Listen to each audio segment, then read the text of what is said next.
Moonlight turned the basalt floor silver, and every face in Moon Court looked up when Fenris Windrider drew a shallow line across his palm with the ritual blade.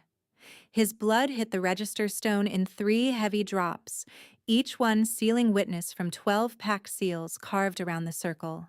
Kale stood 1 step below him in a plain archive gray gown that still smelled like lamp oil and parchment dust, while queens in waiting and council wolves in jeweled collars watched for her to bow and accept what no Omega in her rank had ever been offered. Fenris held out his hand and spoke in the same voice he used when sentencing traitors, clipped and steady. "I claim you before Moon Court." The room exhaled as if the verdict had already landed.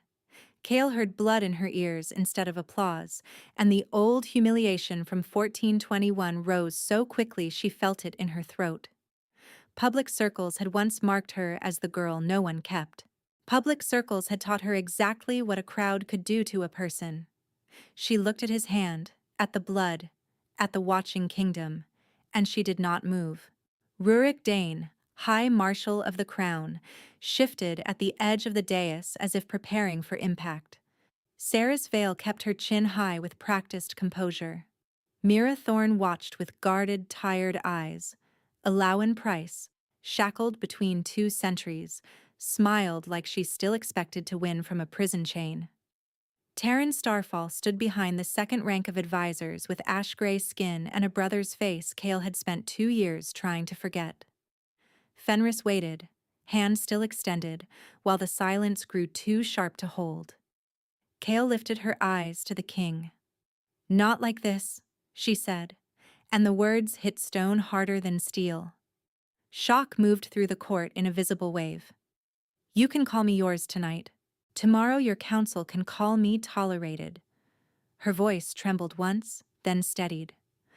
"I will not stand where I stood in 1421 and pretend a crowd's mood is law. Name me equal in law, in writing, in succession record, before witnesses. Or keep your hand." His expression did not break, yet something in his eyes shifted. A crack she had seen before and never trusted. He lowered his hand, turned to the blood register, and looked to the scribes. "Record amendment," he said. "Queen consort authority co-equal in civil decree and ration authority across all 12 packs. Succession challenge barred by birthline objection, effective on marking." He looked back at Kale. Now it is law. Only then did she place her palm over his bleeding hand. That was the night everyone remembered as inevitability. Kale remembered a different beginning, because that beginning explained why she had needed legal words before she could accept a king's. At the winter placement rite in 1421, Omegas stood in a line by family name while alphas from service houses, patrol units, and bonded dens made formal claims for apprenticeship, marriage contract, or household placement.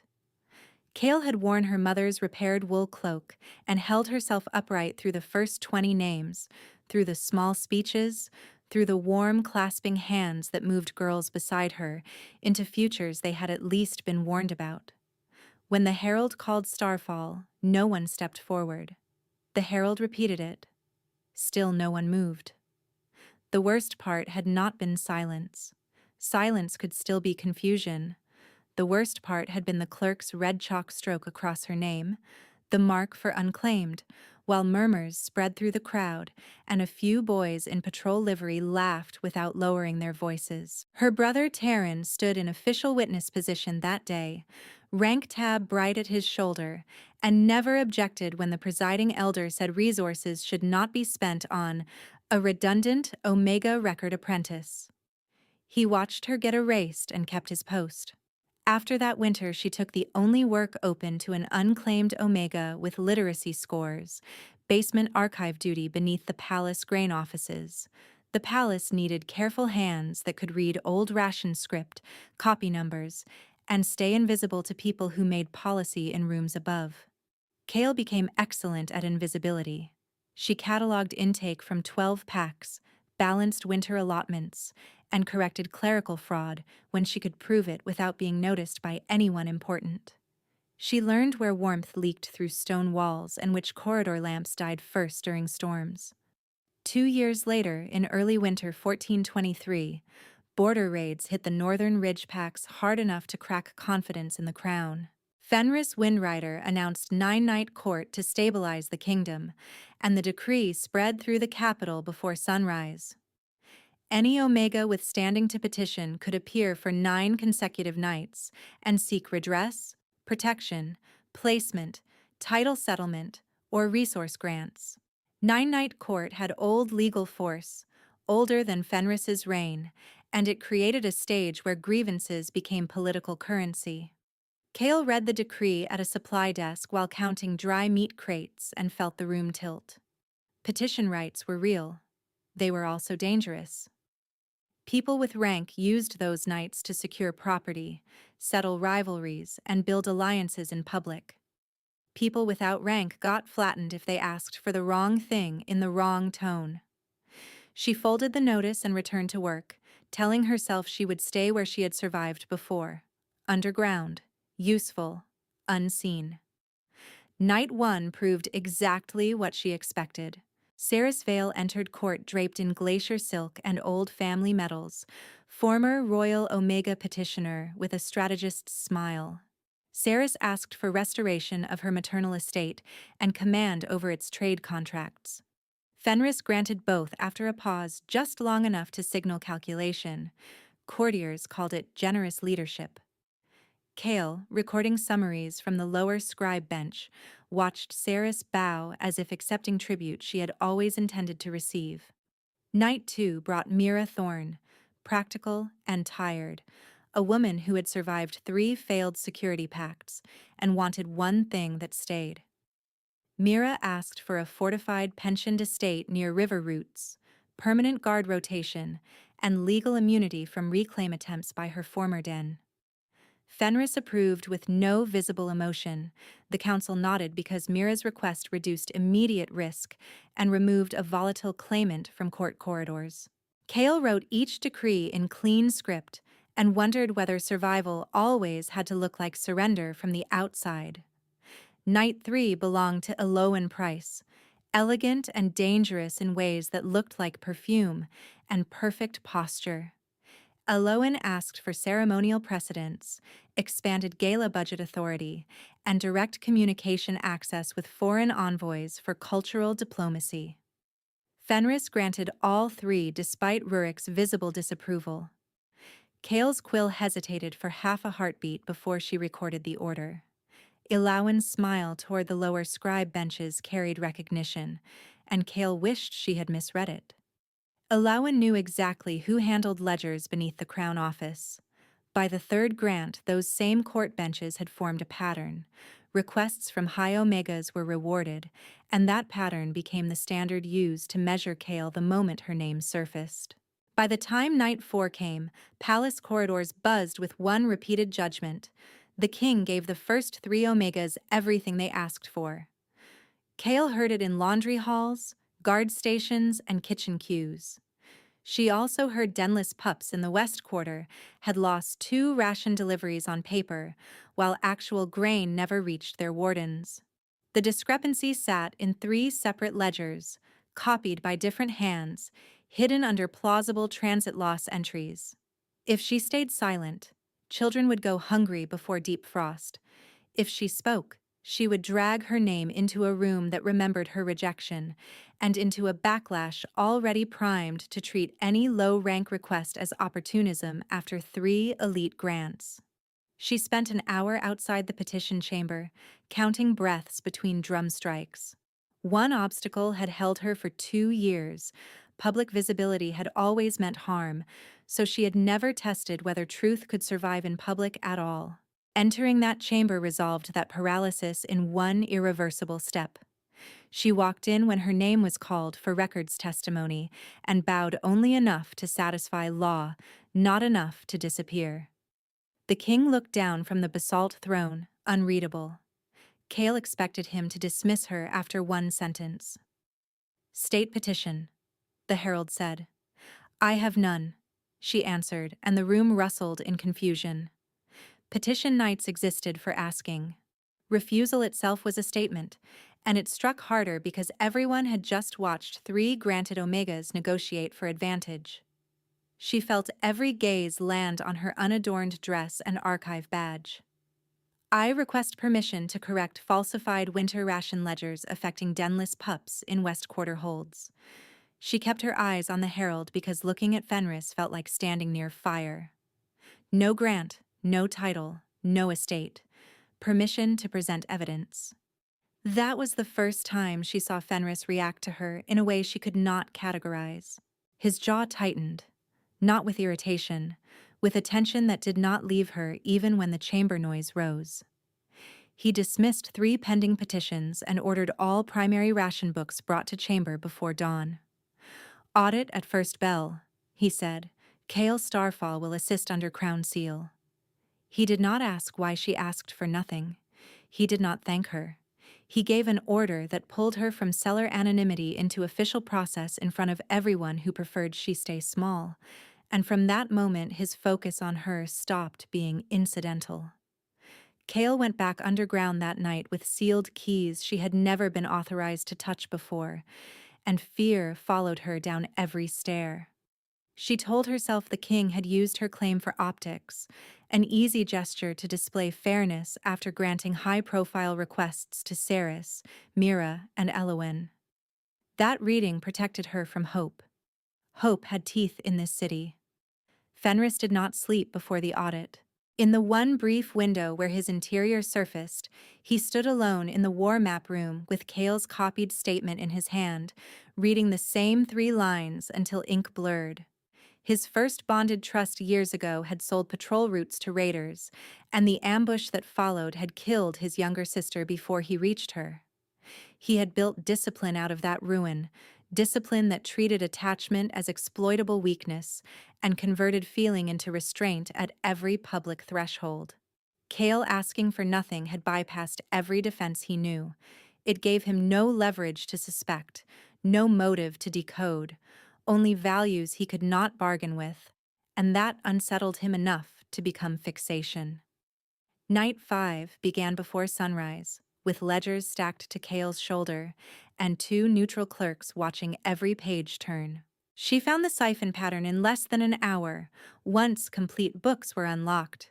Duplicate transit receipts, altered initials, and missing crate tags redirected through quartermaster sub-accounts linked to Terran Starfall's clearance and Elawan Price's event budget office. Kale read each proof line aloud in a voice that grew stronger with every verified entry. Rurik requested independent confirmation. Fenris granted it immediately. The second review matched exactly.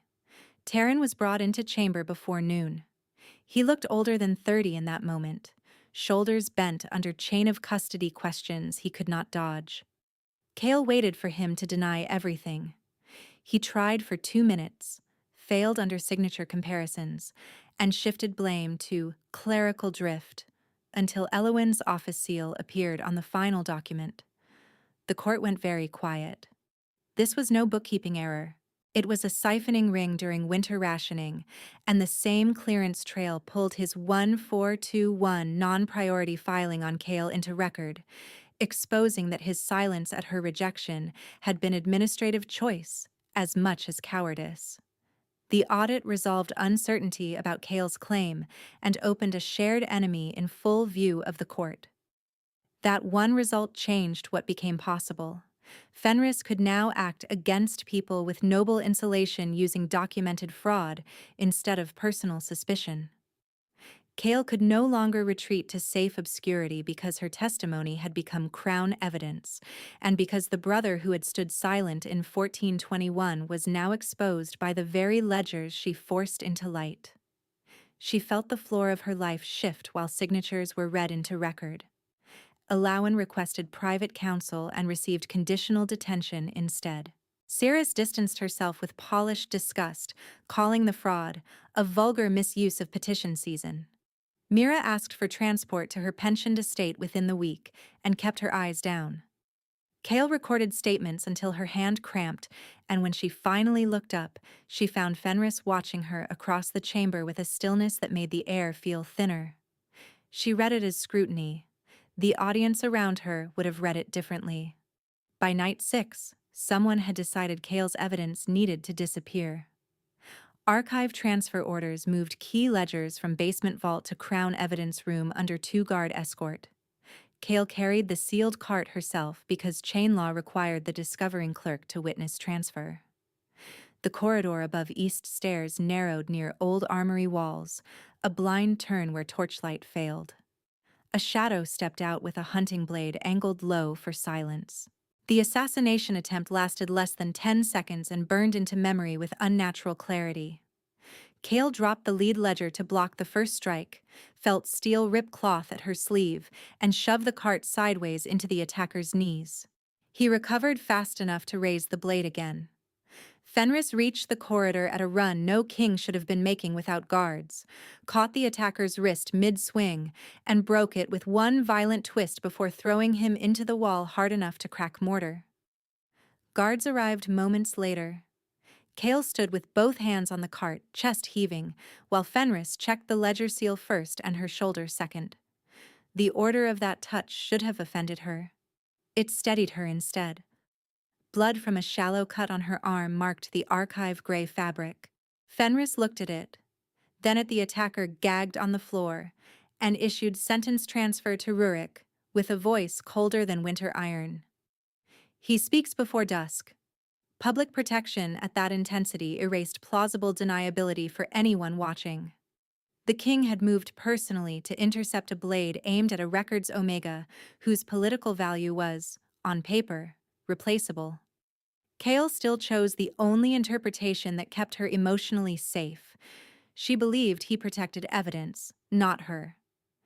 If she accepted any other reading, she would need to face what it meant. Interrogation by dusk tied the attacker to a paid intermediary connected to Elowin's household courier chain. Elowin denied authorization, claimed rogue loyalty, and requested ceremonial house arrest. Fenris refused.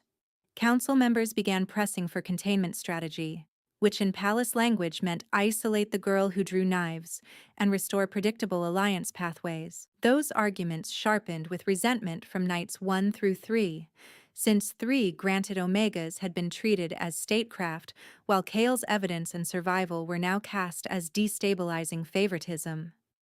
Night 7 was scheduled for emergency deliberation rather than standard petitions, and Kyle was ordered present as primary witness despite protests from 2 senior clerks who called it unnecessary risk. Rurik opened proceedings with military calculus. Treaty marriage remained the fastest route to northern stability after raids. Public fixation on a low-rank Omega risked emboldening rivals, and the crown could not appear governed by impulse. He did not insult Cale directly. He placed her in a column labeled liability and expected the room to agree. Cirrus supported him in elegant terms and cited the 3 granted petitions as proper precedent. Negotiated benefits for high-standing claimants, not crown-sealed elevation of an archive Omega. Mira stayed silent. Taran was absent under guard review. Elowin watched from restraint bench with a smile that looked like patience.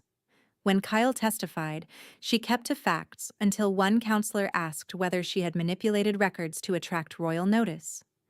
The accusation landed exactly on her old wound, public humiliation disguised as procedure. She could have minimized herself and survived the hour. She gave the costly truth instead. "I asked for nothing because asking in this court has a price I know well," she said. "Children missing winter grain are not a strategy. Read the ledgers again if my face offends you." Fenris spoke before anyone else could respond. "Enough." One word, flat and final. His control slipped further when a counselor laughed under his breath and called her emotional. Fenris descended 2 steps from the dais, a movement everyone in that room understood as prelude to declaration. Claiming law sat visible between them like a drawn blade. Cale felt the air pull tight. He stopped 1 pace short of irreversible, and the restraint looked like distance to her even as it came from older damage, the memory of what happened when he once trusted a bond in public without proof and paid for it in blood. Witness excused. he said instead. His retreat resolved immediate scandal and created a deeper wound. Kale left Chambers certain she had imagined every crack in his mask. If he had meant any of what she thought she saw in the corridor, he would have acted when challenged. He had not. She returned to archive quarters and worked through the night inventorying crates. Nobody needed inventoried, because useless precision kept panic from becoming grief. On night 8, evidence arrived from border scouts who intercepted coded correspondence between Ilawan's Cultural Envoy channel and the same raider network that hit the Northern Ridge Packs. Messages included schedule windows for patrol rotations and court attendance lists. Treason contact was confirmed beyond dispute. The legitimacy objection that had shielded alliance plans cracked open in a single reading, since treaty advocates had leaned on Elowin's diplomatic access as proof of strategic stability. She had been selling vulnerability instead. Fenris called closed council at once. Rurik argued for immediate execution and emergency treaty fallback with an external bride from the Frost Coast to calm the Pax. He framed it as obligation, not preference, and everyone knew he was right about short-term optics. Fenris listened through the full briefing without interrupting. The critical revelation came when he dismissed the room except Rurik and gave his answer in private, a rare point where his interior became visible. "I will not buy stability with another false bond," he said. "I already buried one sister under that doctrine." Rurik held his ground. "Choosing her costs us the treaty line." Fenris met his eyes. "I know the cost." He had spent years using betrayal trauma as the reason to keep distance and call that discipline, and now he was choosing the one path that reopened that wound and stripped away alliance custom in front of the whole kingdom. That decision resolved his loyalty-love split in practical terms. He rejected treaty bride negotiations and ordered Moon Court prepared for Night 9, claim right under full witness rules. News outran protocol. By sunset the palace knew the king would claim Kale Starfall publicly, blood register binding, no retreat language. Kale heard it from a junior copy clerk who looked terrified to deliver the message. Her first reaction was disbelief. Her second was anger sharp enough to steady her hands. She walked to the north balcony where winter air hurt to breathe and finally let herself name what frightened her most. Public choosing could reverse public rejection, or it could repeat it with higher stakes if wording left loopholes. Her obstacle had changed shape. She no longer doubted his attention. She doubted the permanence of any attention in a system that had once erased her in red chalk while witnesses watched. She decided she would not accept symbolic rescue. She would require law. Taryn requested to see her before Night 9 and was granted 10 minutes under guard. The audit exposure had stripped his rank, surfaced his 1421 filing, and removed every shield that had let him avoid this meeting. He entered the records corridor without rank tabs, stripped pending judgment, eyes bloodshot from interrogation. Kale expected excuses. He gave confession. In 1421, he had signed a quiet recommendation labeling her non-priority Omega placement because Ilawan promised him promotion in Quartermaster Command if he reduced dependent allocations, and he believed she would never recover from one bad winter anyway. The words sat between them like rot. He said he had told himself silence kept both of them alive. He said he saw now that silence had only protected him. Kyle listened without interruption, because interruption would have made this easier for him. When he finished, she spoke with the calm of someone closing a ledger permanently. "You watched them mark me unclaimed and chose your rank."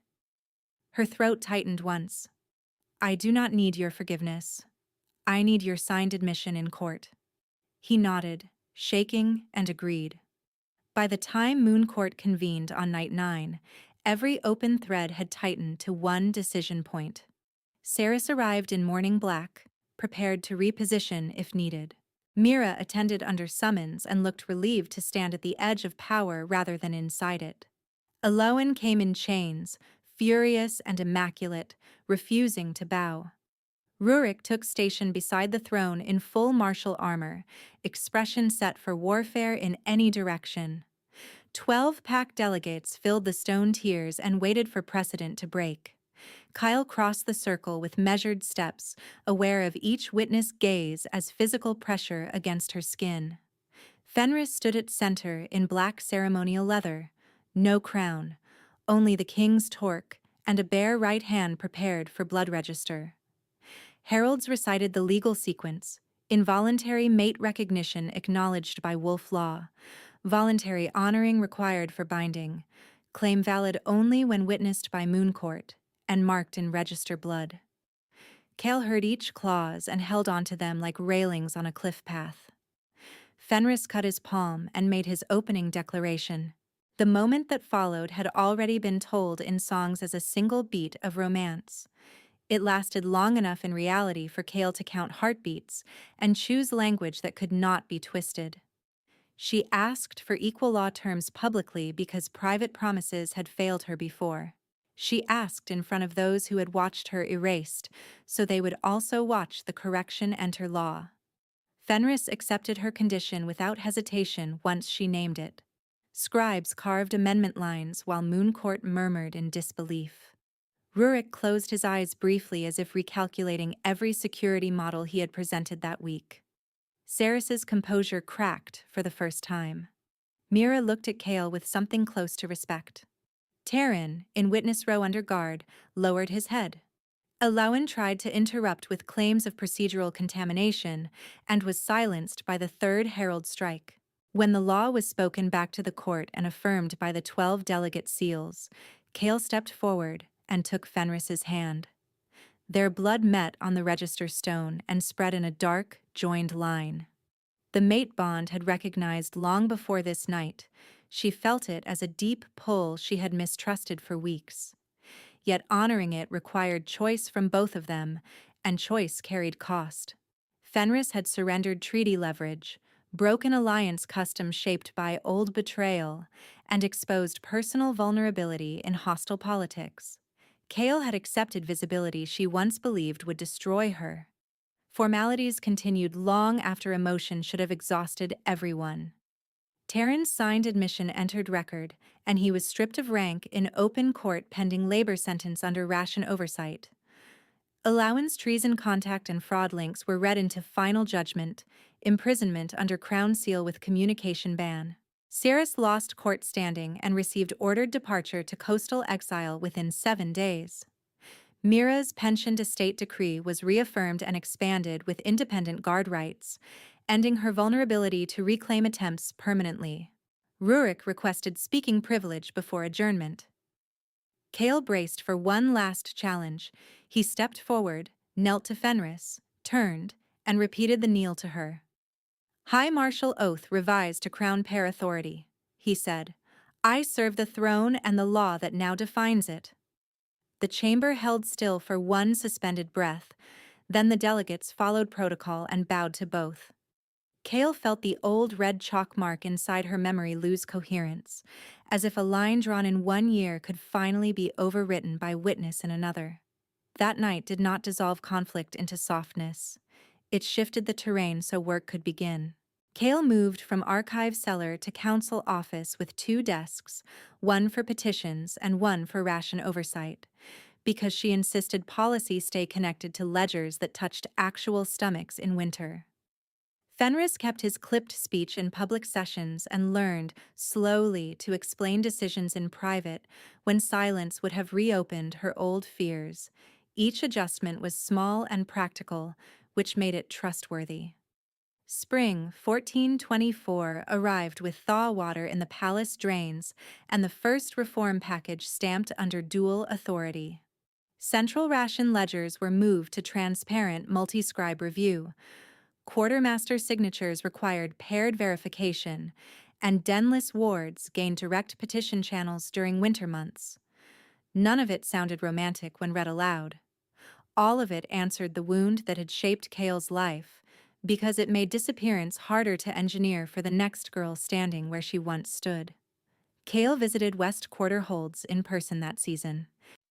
Children who had missed grain in 1423 lined up for counted portions, now logged in real time by local clerks and crown auditors. One warden thanked her with formal titles. Kale asked for the missing week records instead and checked each page herself. Habit and care had built her. Rank had not erased either. Fenris watched from a respectful distance while she worked, and when a local alpha questioned why a queen consort handled ledger ink personally, Fenris answered without looking away from her. Because she is right to. Saris departed for coastal exile with 2 trunks and a final statement blaming court theatrics for her fall. She still moved like a woman who believed every room could become a negotiation table. Mira settled at her pensioned estate near river routes and sent one letter to palace records, concise and unadorned, stating that for the first time in years she slept through the night without posted knives by the bed. Elowin remained imprisoned under communication ban, her network dismantled through spring hearings. Taryn began labor sentence under ration reconstruction in the outer depots. Kyle did not visit at first. 3 months into spring cycle, she received a quarterly report showing he had identified 2 additional fraud loops without request and signed each disclosure against his own prior methods. She read the report twice, filed it, and left it at that. Reconciliation was not required for closure. Accountability was. Fenris's vulnerability did not vanish after choosing her. It became visible in new forms. Some nights he woke before dawn and stood at the window until breathing slowed, old ambush memories still sharp despite years of discipline. Kale learned not to flood those moments with questions. She stood beside him in shared silence until his shoulders unclenched, and when he spoke, it was usually one sentence at a time. Factual, careful, sincere. He had spent years using control to survive betrayal. She had spent years using invisibility to survive rejection. Building a life asked both of them to retire old tactics in increments. By mid-spring, they instituted open petition hours in the same moon court where her rejection had been reversed. Kale sat on the lower step intentionally, not the elevated throne seat, while petitioners spoke from the circle center. Position signaled hearing, not distance. Fenris stayed one step above, close enough to intervene, far enough to let her authority stand on its own.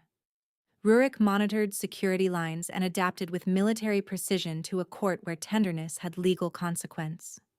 One afternoon, a young Omega from Ridgepack froze mid-testimony under hostile murmurs from visiting nobles. Kale recognized the panic in her posture, the old knowledge that public attention could strip skin from a person. She interrupted protocol, walked down to stand beside the girl, and asked her to continue looking only at the ledger in Kale's hands. The testimony finished. Relief moved through the chamber like thaw water breaking ice. Fenris approved the request on record and cited the new equal law clause to block status-based objection. The court that had once laughed when Kale was marked unclaimed now adjusted around her decisions in real time. Recognition became ordinary through repetition, which was its own kind of healing. No single grand gesture could have done that alone. Grand gestures had opened the door. Daily law kept it open.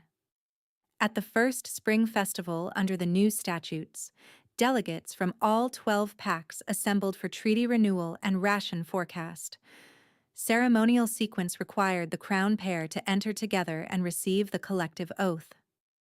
Kale paused at the threshold when she saw the crowd, old reflex returning for one cold second. Fenris noticed without comment and offered his hand palm up, waiting rather than insisting. She took it on her own timing, and they walked in side by side while heralds read both names with equal title weight. Rurik delivered the military readiness report and ended it by addressing her directly for resource authorization on garrison stores, a procedural detail that once would have routed only through the king. Kale approved with 2 amendments prioritizing denless reserve buffers before ceremonial feasts, and no one in the hall dared call it sentimental. They had seen the winter ledgers. They had seen the consequences of neglect written in theft and blood. Later that evening, when formal robes were traded for wool cloaks, and the last delegates drifted toward guest fires, Cale and Fenris crossed the upper courtyard where snowmelt reflected torchlight in broken gold. He stopped near the old wall that overlooked the city and looked at her with the same unsettling focus she had once misread as danger. "You asked for law," he said. "You changed the kingdom." She shook her head. "I asked for grain records and a clause." A brief smile touched his mouth. "You asked for truth where everyone expected appetite. I did not know what to do with that." She understood him now well enough to hear the confession inside short sentences. He had given 3 Omegas everything they asked for because requests were negotiable terrain: familiar, containable, and politically tidy. Cale had not asked for anything for herself, and that had forced him to confront a value no bargain could purchase while the same court punished her for breaking the pattern. It had drawn the alpha beneath the king, the part that recognized and protected without calculation. Choosing her had become unavoidable long before he admitted it. Cale rested her head briefly against his shoulder, a small gesture that still felt new in public spaces. "I almost walked away on night 9, she said. "If you had asked for trust before law, I would have left." Fenris nodded once. "I know." He did not flinch from that truth. "You were right." The answer settled something final inside her, because being loved by power mattered less than being met accurately by it. When they returned to Moon Court for the final spring hearing, the blood register carried a fresh line of entries beneath their claim: policy changes, oath revisions, and succession clarifications that prevented any future council from nullifying a queen consort by birthline insult. Cale signed the last page with steady hand and passed the stylus to Fenris. Witnesses sealed it. No one laughed. No red chalk waited. Her wound had begun as a public mark of being unwanted. Its reversal required equal publicity, equal permanence, and equal cost.